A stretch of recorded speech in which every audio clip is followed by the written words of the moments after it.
now we welcome Jowanka Jakubek-Lalik, political scientist from the University of Warsaw. Thank you for joining us on The World Today.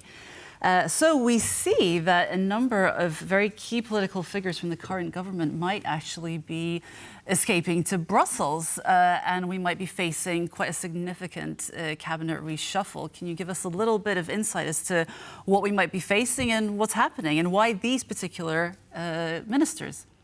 I think it's not really surprising, to be honest, that this kind of cabinet reshuffle is happening. I think it was also discussed from the beginning of the new government.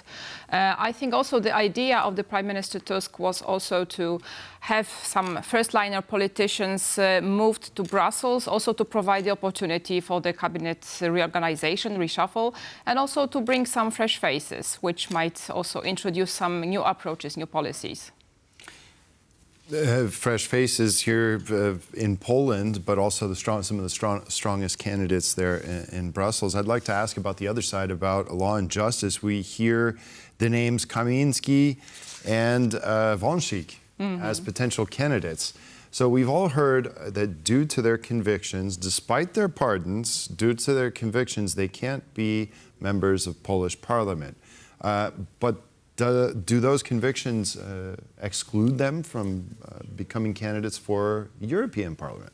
Well, they are for sure no longer the members of Polish Parliament, but they are eligible for running for a new position. So they can become members of European Parliament should they win the elections, yes. Mm-hmm.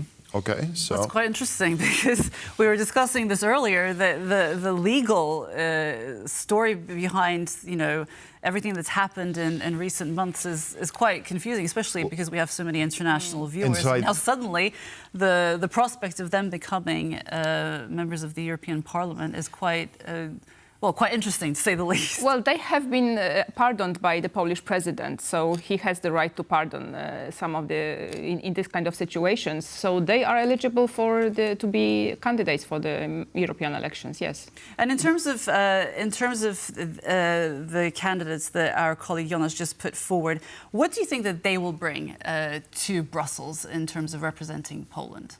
The law and justice candidates? Well, no, the Civic Platform. The Civic Platform ones.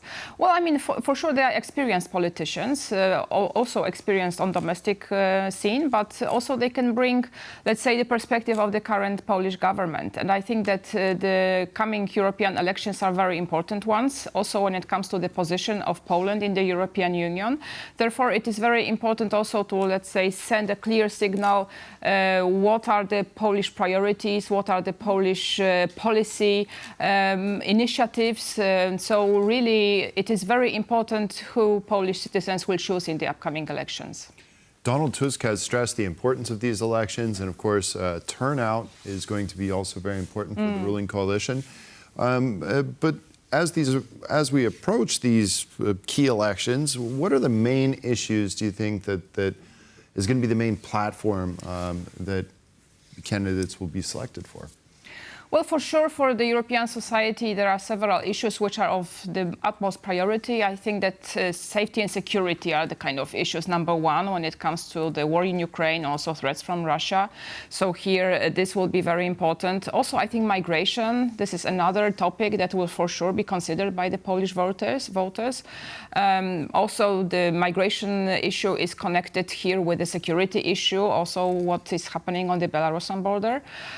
Also, what I think will be important, especially for the younger voters, will be the climate policies of the EU. So this is going to be a very important topic.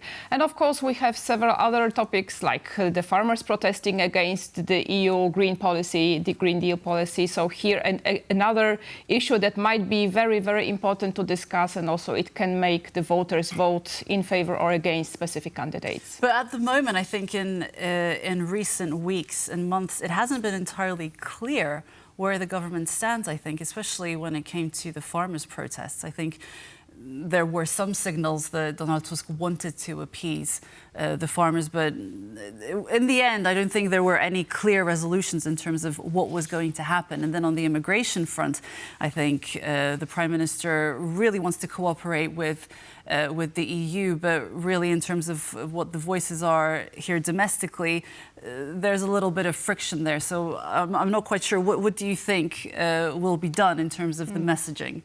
Well, I think that the Prime Minister is currently in quite a difficult position because on the one hand, he needs to listen to the electorate, to the voters, but on the other hand, also a lot is being expected of him from the side of the European Union. So basically his task at the moment is to try to align those conflicting interests and try to satisfy the voters, but also try to, let's say, bring the new quality of the Polish politics to the European Union. Okay, thank you very much. Jowanka Jakubek-Lalik, political scientist from the University of Warsaw. Thank you very much for joining us today. Thank you so much. Thank you.